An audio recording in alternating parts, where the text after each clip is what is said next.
The young woman supported by my fiancé danced before me, claiming that Ethan had once forced an airplane to stop for her. He extravagantly funded a company for her, cherished and indulged her, and went to great lengths on her behalf, while she questioned what I, his fiancé, amounted to. What was my worth? My fiancé, absent for a month, dominated news headlines daily, and even in the brief distance from alighting the car to entering the house, I could hear passersby extolling his infidelity as a grand feat. Have you heard? Recently, the heir of the Song family forced an airplane to stop, said one, to which another replied, I don't need rumors. I was a passenger on that plane, and missing a major deal cost me my job. You can only blame your misfortune. Everyone knows the Song family heir did this in a fit of anger after arguing with his girlfriend, one said, prompting, who is this girlfriend with such charm? To which came the reply, don't you know? It's the rising starlet Mira.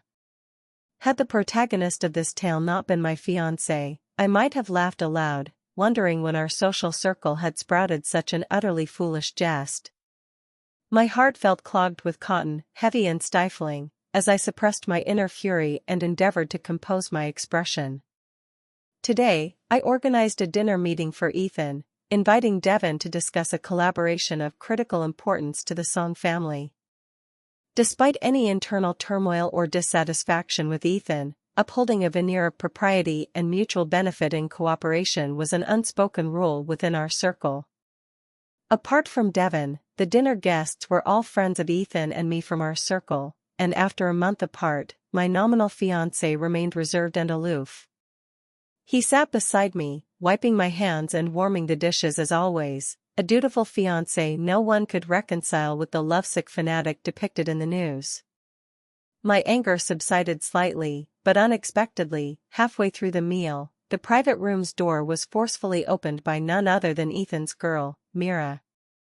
Her makeup was disheveled, her scant clothing appeared torn, and the moment she entered, Ethan's cold facade shattered, his eyes betraying unmasked concern. She trembled, pleading, brother, save me, and though Ethan retained his composure and did not rise, he ceased peeling shrimp for me. Tears welled in her eyes as she said, someone tried to exploit me, and when I sought help from the hotel owner, he ignored me and pushed me into danger. Immersed in her own drama, she was oblivious to the tense atmosphere, despite everyone at the table belonging to the same circle. We might not fully grasp the entertainment industry, but everyone knew Sydney's family had a military and political background, making such an incident implausible at her hotel above all others. Sydney's rival, Jason, quipped, I wasn't aware Sydney's hotel was in the business of such unsavory dealings. Sydney was already displeased. A proper gathering had been disrupted by this woman who immediately slandered her business. She promptly took out her phone to call the police, but Ethan stood, seized it, and ended the call, saying, don't call the police, Mira is a celebrity, it would harm her, before draping his jacket over her to conceal her disarray. Vivian, I'll be right back, please take care of Devon, he said, and without a glance or explanation, he carried Mira princess style and swiftly departed. The incident was abrupt, and by the time we processed it, they were gone, leaving the room in a chilling silence. Everyone's eyes darted to my face as I gracefully cut the beef on my plate and ate, as though the events were unrelated to me and the man who left with another woman was not my fiancé. Devon, calmly observing, broke the silence, asking, Vivian, will the collaboration continue? To which I replied, the beef is good, try some, Devon. Devon obliged, but I set down my utensils, stating, the food is fine, but I've lost my appetite.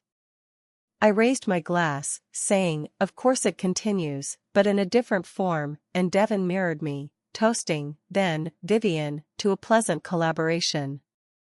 I will spare no effort to aid my own, but when someone ceases to be mine, I will unhesitatingly reclaim all I have given. The deal secured, I texted Ethan in good spirits, only for him to hang up instantly, leaving me staring at his message. There's an emergency at the company, I won't return tonight. Ethan and I, childhood acquaintances akin to sweethearts, were engaged at 18 by our family's mutual agreement, a strategic alliance he never opposed, and I always viewed him as my most loyal ally and partner in interests. Even as the Song family weakened over the years, I never hesitated to support his career, yet his reckless devotion to true love, expecting me to clean up as before, was unacceptable. Without my intervention, the failed collaboration with Devon soon reached the Song family patriarch, and I suspect Ethan's absurd actions for Mira were laid bare before him, as I hadn't seen Ethan since that day. Rumor has it family discipline was enforced, and Ethan's half-brother was appointed general manager of the company, second only to him, the Song family vice president. Online tales of Cinderella and the prince were entirely erased, a resolution my family approved of and I found acceptable, given youth's allowance for errors and my own leniency. Moreover, Devon's project would enhance my influence within the Fu group. Yet I hadn't anticipated that the dissatisfied would confront me directly at our circle's monthly gatherings, a fixed event for second-generation elites to bond. This time, Sydney hosted the event on a yacht, but while Ethan was absent due to other matters, his girl somehow infiltrated the gathering. I sat with my friends on the sofa, admiring the vibrant physique of a popular idol in his 20s prime youth when a figure obstructed my view. Looking up, I saw Mira, gazing down at me with undisguised provocation, saying, "We meet again." Before I could respond, Sydney erupted, "Is this endless? Are you a lingering ghost?" and stood in anger. After slandering her in person last time, Mira continued attacking Sydney online, subtly implying her hotel engaged in shady dealings and abetted wrongdoing.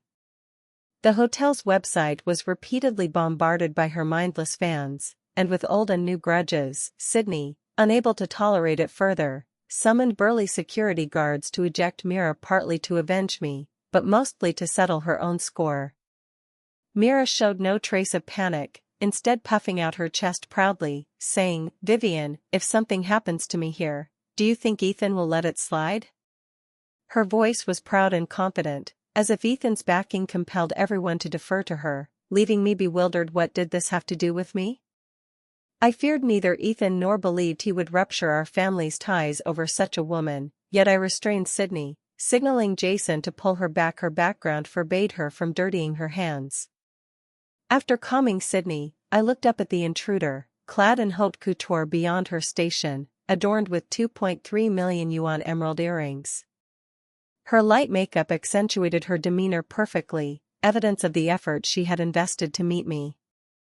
Did Ethan prefer such plain fare after tiring of extravagance? I said, "Ethan doesn't like you." I smiled thinly, asking, and then, followed by, "How much is his affection worth, a beating or a general manager's post?" Failing to elicit the response she sought and struck by my retort, Mira flared in rage, "It was you snitched, causing his grandfather to beat him and his career to falter. How could you be so vicious, even if he doesn't love you, given our childhood bond?" Staring at her face, distorted by anger, I lost interest in taunting her, saying, "This isn't my fault. Blame him for his incompetence and infidelity despite his lack of ability. You call Ethan incapable, but what ability do you have? Merely a beneficiary of your family's protection, reaping the labor of the masses," she retorted. Though I hail from the countryside, I carved my place in the entertainment industry myself. My annual income exceeds 7 figures, my looks and talents rival yours, you only outmatch me in lineage, and that's all you have. A pitiable creature in love, she declared. The day Mira emerged, her background was delivered to me, prompting my concession, "You are indeed impressive." Pointing to the idol still dancing energetically, I said, "But Beijing is awash with gold, and you're merely a piece tarnished by the label of mistress, morally corrupt. Only a fool like Ethan would value you." Perhaps the term mistress stung the ever-proud Mira, shattering her calm facade as she cried, "The unloved one is the mistress. You and Ethan are just a business marriage. He's not cheating, and I'm not a mistress."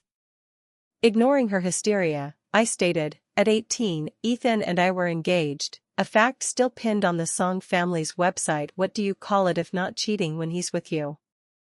Knowing he had a fiancé, you deliberately stoked public rumors to bask in the perks and glory of being his girlfriend. If not a mistress, then what are you?" I pressed. You may be outstanding, but excellence is merely the threshold to meet me. Beijing lacks for nothing but gold, and I am the gold mine's owner, I asserted. As Mira's composure crumbled, I pressed on, why bother so arduously packaging your so-called love? If you were truly content with it alone, as you claim, you wouldn't be here.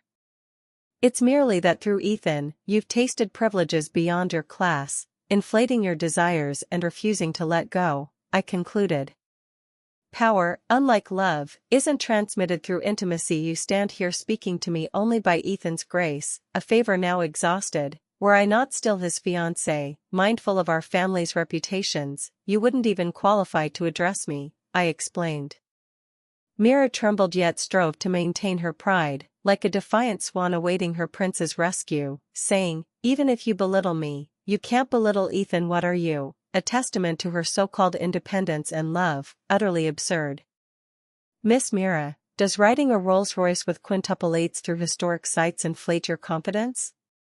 Did Ethan ever mention that car was a betrothal gift from our Fu family? I asked. The truth shattered Mira's self-assured confidence, and she instinctively touched the emerald on her ear. With a disdainful smirk, I extended my palm, saying, Miss Mira, the jewelry on your ears has a chip. Its ownership is mine, part of the dowry from the Fu family to the Song family. Leave them or take a trip to the police station. Miss Mira, being clever, should know her choice, I said, and pale-faced, she removed the earrings and handed them to me. I tossed them into the dark sea, where the 2.3 million yuan items made less sound than a pebble. Tainted things I reject, just as I reject tainted people. Their love was sensational, stirring the city, and our circle speculated if Ethan would forsake his Song family heirship for romance. Only I knew he wouldn't. He lacked the capacity. He had neither the ability to abandon the Song family's easy gains nor the strength to endure the repercussions of losing a fiancé like me. He could only timidly test my limits step by step, and I walked to the deck, ignoring the helpless Mira. Such monthly banquets I attended, rarely in public, typically with friends like Sydney, where enjoyment was secondary to a power holder's requisite distance, and leaning on the railing, I said softly yet piercingly in the silence, stop the ship and return. This wasn't my event, and protocol dictated I inform Sydney to handle it, not step forward myself, but I did so to signal to all present and the absent Song family that I was angered, and this matter was unresolved. Permitting an unworthy mistress to openly challenge me was Ethan's incompetence, a direct affront to the Fu family's dignity.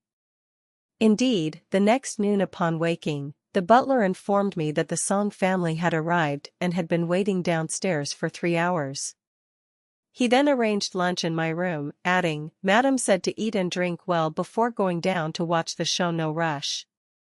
Descending, I saw not Ethan but his half-brother, Liam, who said, Miss Vivian, my brother had an urgent matter and left. I took the freshly brewed coffee without reply, merely nodding to Charles, whose face was grim yet forced to smile. Unfazed by my silence, Liam prattled on, my brother's ridiculous, just a little star shedding tears, and he rushes off. Please don't be angry, Miss Vivian, he's just momentarily misguided. It was like sipping new green tea, which I couldn't stomach, so I set down my coffee, saying, it's late, I won't keep you for dinner, I have matters to attend to, excuse me. Now Charles's face darkened like water, and Liam's fawning expression faltered. In a marriage alliance, the weaker party could only be passively ousted. The Song family wasn't my only marital option. We chose them initially for their strength, alongside Song grandfather and Charles's reputed upbringing and devotion to their wives. At our level, marital infidelity didn't disrupt the grand scheme, but managing it was a taxing ordeal. Regrettably, within 2 years of our engagement, Charles introduced a mistress and a son a full year older than Ethan. His perfect husband image shattered, the Song family descended into internal power struggles, stunting its growth. By then, it was no longer the powerhouse it once was, and Ethan became a pawn my family could discard at will. Yet I, in charge, didn't end the engagement, partly for old ties and partly for profit. 2 years had bound Ethan and me too tightly, and disentangling required the right moment. Until today, when Ethan humiliated me before both families for Mira, and in desperation, Charles considered replacing him with his eldest son, an explanation I wouldn't accept, nor would my parents, without my needing to say it. That afternoon, as I took tea with Sydney, the news broke the Fu group had just announced the cancellation of the Song family engagement, followed swiftly by anonymous accounts exposing the reasons, complete with evidence and timelines. Yesterday's lauded Cinderella prince fairy tale turned overnight into a sordid drama of a knowing interloper. Amid the online chaos, with no one suppressing the trending topics, I handed the news to Sydney beside me, casually asking, "Did you orchestrate this buzz?" Sipping her coffee, Sydney replied, "Ethan, that shameless cheating scoundrel, and Mira, that brazen mistress, how dare they keep parading before you?" "Perhaps true love is invincible," I mused, to which she retorted, "Bullying you is one thing, but why always target my venues, fleecing me like I'm the only sheep?" My mouth twitched, but it was fine if she'd vented. True love might indeed be invincible, for upon returning home, I found the fairy tale's protagonists brazenly seated in my living room. Ethan looked haggard, far from the radiant pride of days past when he flaunted his dual affections, while Mira, still meticulously made up to uphold a celebrity's decorum, bore a gaunt frame hinting at her struggles. Ethan's mother straightened, shielding the couple behind her like a staunch defender of love. What new act was this? I glanced questioningly at my mother beside me, only to see her displeased, contrasting sharply with Eudora's smug smile. Eudora had always disliked me, my happy parents, my birth at a height she couldn't reach, my taking her prized son. Everything about me, even my breathing, was wrong to her. This dislike peaked when I ended the engagement and sent her son's scandal trending, but so what? Her approval meant nothing to me. Vivian's outfit is Master Chen's latest work this year, but sadly, her flashy looks can't carry it. Only our Mira's pure, ethereal beauty suits such a masterpiece, Eudora said. Flashy?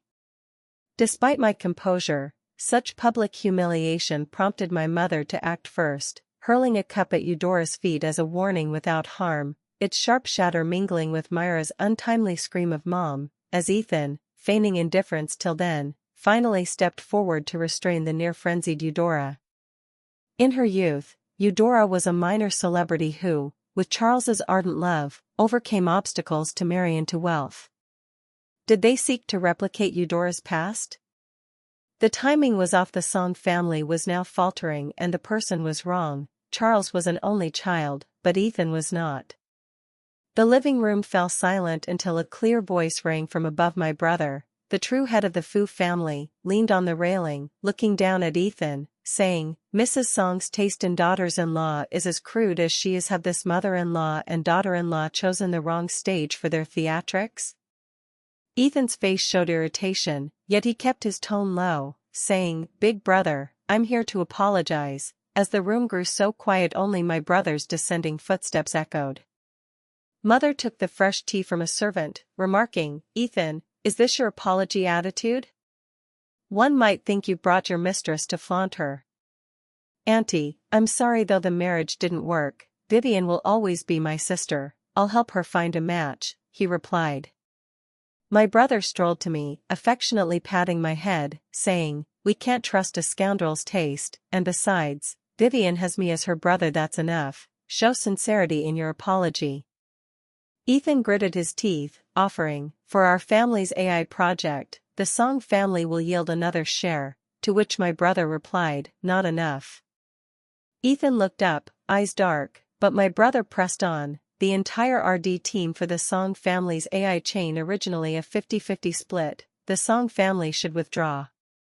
"Impossible," Ethan protested, only for my brother to retort, "Ethan, do you think you have a choice now? Devon held the core technology, already signed under the Fu name by me. The AI project was mine, and I wouldn't let disloyal parties profit." After a pause, Ethan squeezed out, "Fine." I glanced provocatively at Mira, starry-eyed beside Ethan, teasing, "Now I believe your love is true." Such a grand gesture I couldn't bear to make, and fortunately, I lack such true love. I sat gracefully, saying, "Then let's begin," prompting a stunned Mira to ask, begin what? To which I replied, the apology isn't that why you're here. Watching their reluctant apologies amused me inwardly. After much hesitation, Ethan ventured, Vivian, since we've apologized, can you have the online trends removed? The online storm, with evidence of their past affection, branded Mira a disgraced artist, collapsing her proud career overnight. I underestimated Mira and overestimated Ethan. Even now, his love-struck mind hadn't drained its folly. No, that's a different price, I said. A love-addled mind couldn't produce a clear-headed hero. He surely didn't think compensating me erased my humiliation and criticism. Mira, standing aside, silently threatened, Vivian, just wait, I'll make you pay, and I certainly would watch, seeing this wretched pair descend to ruin. Ethan sacrificed much, and the Fu and Son families parted amicably, freeing him to vie with Liam, but without my support, he held no edge against Liam, favored by their father. Though Mira lost her cherished career, she became Ethan's official girlfriend, my reputation a stepping stone for their love, leaving me with mere cold money. How pitiful. Tonight's gathering was Linda's initiative. She'd liked Ethan since childhood but distanced herself after our engagement. She invited me to mend ties, and I had no reason to refuse. Better a friend than an enemy. Yet upon entering, I saw Linda forcing wine on Mira, who was disheveled, stained with wine, utterly pathetic, while her friends cowered in the corner, trembling. I admit I can't match Vivian, but what makes you, a mere actress, worthy of being Ethan's girlfriend? Linda said, turning to my shocked face, adding, Vivian, see, I've avenged you, a humiliation inevitable when climbing beyond one's class. This had nothing to do with me. I didn't need her vengeance, nor wanted to be dragged in. Such retribution would only soil my hands. I turned to leave, but rapid footsteps, wild screams, shattering glass, and warm liquid trickling down my neck followed. Mira tried to smash a bottle on me, but the watching idol blocked the lethal strike. My brother checked me over, marveling at Mira's recklessness, but I shook my head. I understood her, for Ethan always covered for her. Her former agency reportedly tried to exploit her, and Ethan, ignoring the deep ties between its boss and the Son family, played out a cliched, brainless CEO novel plot. In Mira's eyes, no matter the trouble she caused, Ethan would clean it up, cost and consequences be damned. But this time, she miscalculated. After the incident, Ethan rushed to bail out Mira, but his usual gentleness was gone. His battle with Liam had intensified, and her scandal worsened his slim odds. The idol refused a settlement and insisted on suing her, aligning with my intent. Ethan couldn't find the idol or me, unable to secure a forgiveness letter, for I'd taken the stitched-up idol to Dubai. I don't believe in unearned love, but with enough gain, I can enjoy all manner of affection. Returning a month later, the idol was well cared for by me, and I by him, but my month-long good mood vanished upon seeing that persistent pair. Liam was useless, unable to crush Ethan in a month, ruining my Dubai trip, and Mira taunted, Vivian, what are you smug about? Ethan told me you're just a tool for family alliances, a commodity dirtily traded to bed. I chuckled lightly, what am I? Ask Ethan beside you, doesn't he know best? Why else would you come to me? His girlfriend's vulgarity shamed Ethan, who stayed silent, his red eyes fixed on my hand clasped with the idol's. His feigned affection made me scoff. Love isn't a necessity for me. Power I can grasp is what matters. Mira, I need a marriage that benefits me, not a troublesome love affair. Ethan's mother is your cautionary tale, I said. Mira whimpered pitifully, retreating into Ethan's arms. I knew he wouldn't heed me, for love intoxicates more than power. Had she looked up, she'd have seen his disgust, revealing love's brief shelf life. Vivian, can I invite you to dinner? He asked, to which I replied, I don't dine with trash, it's too filthy, before swiftly leaving with the idol's hand in mine. Mira screamed behind me, scoundrels love playing the reformed rake, repulsive and cheap. The song heir's battle with the illegitimate son had reached a fever pitch. My brother might spare Ethan, but I would not. Ethan, once overpowering Liam, lost the Fu family's AI project at a critical juncture, sparking internal dissent despite his grandfather's staunch support. he could only barely tie with Liam.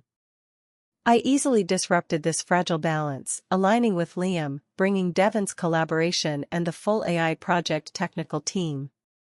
The day the news broke, Ethan nearly blew up my phone. I answered none, and heard he sought my brother at FU headquarters that afternoon. My brother's consistent stance was that Vivian was spoiled by the family, and no one could sway me, but the FU family remained strictly neutral in this. He was told to relax, but how could he? Nor should he. The Song family was like fat meat tossed into a wolf-ridden plain, each vying for a share, and I was the fiercest wolf among them. After a month of chaos, even if the Song patriarch wished to mediate, a war once started couldn't be halted at his whim. The timing ripe, I released evidence of Mira injuring the idol, and the police reports. Sometimes a single straw can topple a tower, especially with the idol's fans proving far more potent than I'd imagined. The Song family's PR was futile, their stock crashing for 7 straight days, as I browsed the overwhelming online vitriol against Mira and Ethan. A warm touch grazed my lips. The idol, like a beloved pup, sought my favor. This success owed much to his fans' vigor, warranting a reward. "What do you want?" I asked, to which he replied, "Being used by you is my honor, true or feigned." I couldn't tell nor cared, adding, "You won't be short-changed," for I liked smart people, and he was one. After a wild night, the idol cleaned me and held me gently, to which I said, "For the resources you want, contact my assistant later, they'll arrange it." He kissed my forehead tenderly, saying, "You're so good to me, smart, measured, and considerate." He didn't assume a boyfriend's role yet offered all its tenderness. With him, who'd miss Ethan, that trash? Ethan's scandal cost him the shareholders' final support, public pressure forcing the Song grandfather to abandon his favored grandson. With Charles's backing, Liam rose to power, prompting my brothers, "Congratulations, you made Ethan pay," to which I replied, "This is just the start," and is shocked, "You're serious?" He'd thought my actions were merely to punish Ethan for wronging me, happy to assist as a doting brother, but he underestimated me. What I wanted, from beginning to end, was the Song family. I couldn't live as some man's wife or rely on my brother's affection forever. Liam's first act in power was to dismiss all of Ethan's key allies, leaving no chance for his return. A forward-thinking move, naturally my suggestion. For a time, the Song family was in turmoil, everyone on edge, with most key figures ousted disgracefully. Many of these industry elites I recruited, while the Song grandfather suffered a stroke and was hospitalized, unconscious. Liam, wielding power, grew reckless divinely. One must be maddened before ruin. Just as I planned to act against him, he was arrested for daytime debauchery and harassing his secretary. Hearing this, I couldn't close my gaping mouth for a while. True loneliness might be preparing 100 ways to defeat a foe, only for them to self-destruct before me. What new breed of fool was this? Ethan took charge in crisis but was hamstrung by staff defections, his every move constrained and ineffective. I struck first, unleashing the Song family scandals I'd gathered like they were free. Even with supreme skill, Ethan could hardly save the crumbling edifice. I never intended to marry Ethan from the start, but some things aren't optional. It's my duty, the price of family protection. Yet if I could tear enough profit from the Song family, that changed everything. I'd long known of Mira and Ethan's folly, but it wasn't enough. Indulgence can be misread as deep love by the infatuated, as it was with Mira and Ethan. My leniency led Ethan to think I couldn't live without him, just as his indulgence convinced Mira his favor was unique.